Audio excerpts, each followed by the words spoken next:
사랑하는 성도 여러분, 하나님의 평강이 가득 넘치시길 바랍니다. 오늘 우리가 함께 대할 말씀은 출애굽기 21장 24절로 25절에 있는 말씀입니다. 눈은 눈으로, 이는 이로, 손은 손으로, 발은 발로, 화상은 화상으로, 상처는 상처로, 멍은 멍으로 갚아야 한다. 출애굽기에 기록되어 있는 각종 법들을 이해할 때 먼저 우리가 고려해야 되는 것은 하나님이 이들에게 법을 주실 때 이 백성, 이스라엘 백성은 고대 근동의 다른 민족과 다른 하나님의 백성들, 하나님의 택한 선민이라는 것입니다.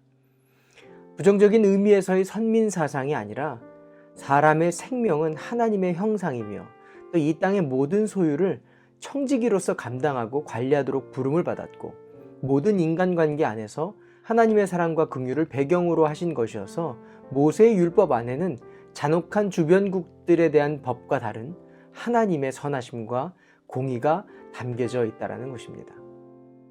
이 백성에게는 하나님의 존재 자체가 사람들의 규범이고 기준이기 때문에 사람 속에 허락하신 하나님의 영이 법이 되셔서 죄로 나아가지 못하도록 하셨고, 그럼에도 죄를 짓게 된다고 한다면 스스로 자신의 죄를 자백하고 깨닫게 되며 벌과 변상을 제사장의 권위를 따라 순종하게 하신 것입니다.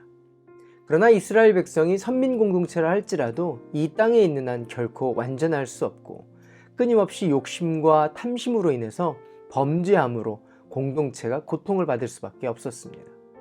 약속의 땅에 가서도 계속될 것을 아셨기 때문에 어쩔 수 없이 만든 것이 동해보복법, 오늘 본문에 있는 눈은 눈으로, 이는 이입니다. 우리는 동해보복법, 눈에는 눈, 이에는 이에 대한 오해가 있습니다.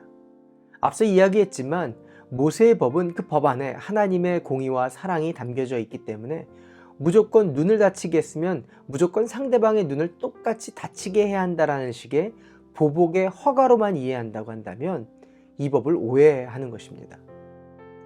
동해보복법의 본래의 의미는 똑같은 보복을 하는 것을 허락하는 의미가 아니라 눈을 다치게 했다라면 최대한 눈까지만 다치게 하는 제한적 의미로 재판장에게 주어진 권한을 의미하는 것이고, 가능한 한 그렇게 하지 말라라는 의미의 제한을 두어서 보복을 멈추게 하는 법이고, 결국 보복으로 인해서 목숨을 빼앗는 일이 없도록 원한이 더 큰 원한의 보복이 되지 않도록 생명을 지키는 법으로 주신 것입니다.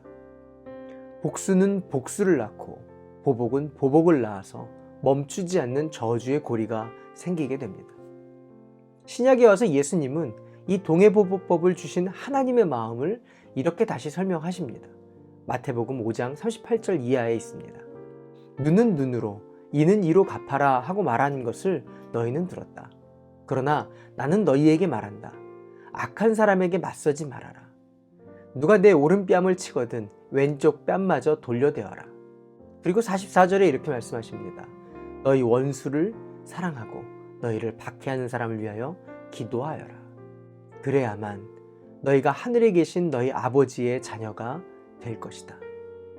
율법으로는 사람을 살릴 길이 없습니다. 복수의 고리를 끊는 길이 없게 됩니다.